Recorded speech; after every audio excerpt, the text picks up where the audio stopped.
देवरानी जेठानी।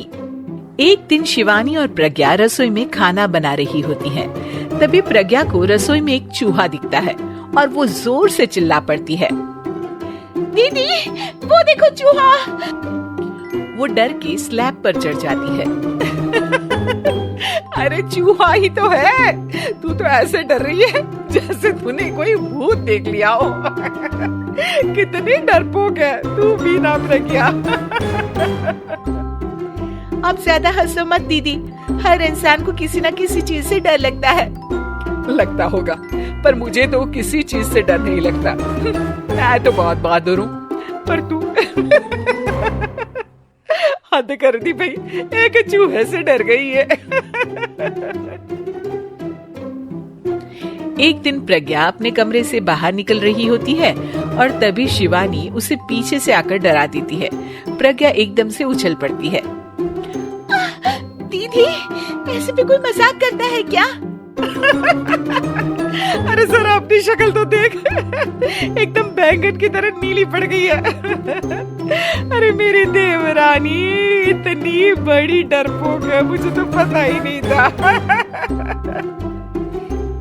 आप ऐसे चौंकाओगे तो कोई भी डरेगा ना? अरे नाना, कोई बहाना अब काम नहीं आएगा। आज से ना तुम्हारा नाम है डरपोक प्रज्ञा। शिवानी प्रज्ञा का मजाक उड़ाकर चली जाती है। प्रज्ञा शिवानी की मजाक उड़ाने की आदत से परेशान हो जाती है। जब देखो मेरा मजाक उड़ाती रहती है, इनकी शिकायत तो मम्मी जी से करनी ही पड़ेगी मुझे। प्रज्ञा अपनी सास के पास जाती है और उन्हें सारी बात बताती है कि किस तरह उसकी जेठानी उसके डर का मजाक उड़ाती है। ओहो, तो बड़ी बहू को बड़ा घमंड है अपनी बहादुरी पर। कोई नहीं, अभी उसका घमंड तोड़ देते हैं। मेरे पास एक तरकीब है छोटी बहू, एक काम कर तू। प्रज्ञा की सास उसे अपनी जेठानी को डराने का प्लान बताती है। ये तो बहुत अच्छा आइडिया है मम्मी जी, क्या बात है। आइडिया सुनकर लग रहा है कि आप अपने बचपन में काफी शरारती रही होंगी मम्मी जी। अब आएगा मजा मेरी बहादुर जेठानी जी को। प्रज्ञा अपनी जेठानी को डराने का एक प्लान बनाती है। रात में वो शिवानी के पास जाती है और कहती है, दीदी मुझे ना बहुत डर लग रहा है। क्या हुआ मेरी डरपोक देवरानी? दीदी मैं छत पर गई ना तो मुझे ऐसा लगा कि कोई वहाँ है।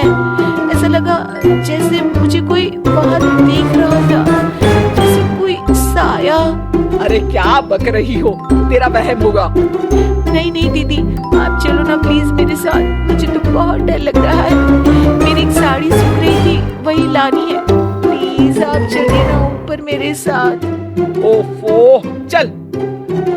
प्रज्ञा शिवानी को बहाने से छत पर ले जाती है और वो उसके पीछे चल रही होती है। ले आ गए हम छत पर, कहाँ है भूत, दिखा, कहीं तो है नहीं। तभी प्रज्ञा चुपके से सीढ़ियों पर छुप जाती है और शिवानी छत पर अकेली रह जाती है। अरे प्रज्ञा कहाँ चली गई?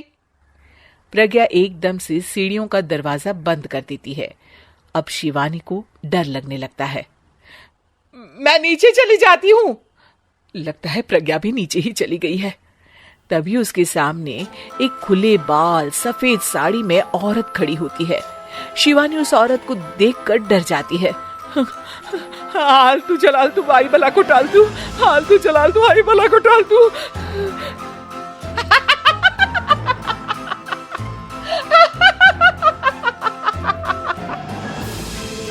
चुड़ैल की हंसी सुनकर शिवानी बुरी तरह डर जाती है।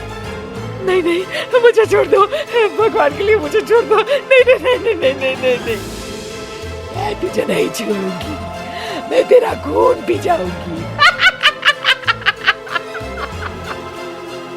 तभी चुड़ैल की हंसी उसकी सास की हंसी में बदल जाती है।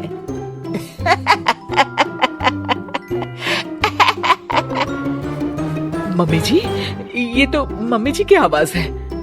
शिवानी आंख खोलती है तो सामने उसकी सास चुड़ैल का मेकअप करके खड़ी होती है और प्रज्ञा और उसकी सास जोर जोर से हंस रहे होते हैं। क्यों मेरी बहादुर जेठानी जी, आप तो कहती थी कि आप किसी से नहीं डरती, ये तुमने अच्छा नहीं किया प्रज्ञा। और सासू माँ, आप भी इसके साथ मिलकर। और नहीं तो क्या बहू, तुम अब मेरी छोटी बहू का ऐसे मजाक बनाओगी तो मुझे तो चुड़ैल बनना ही पड़ेगा ना।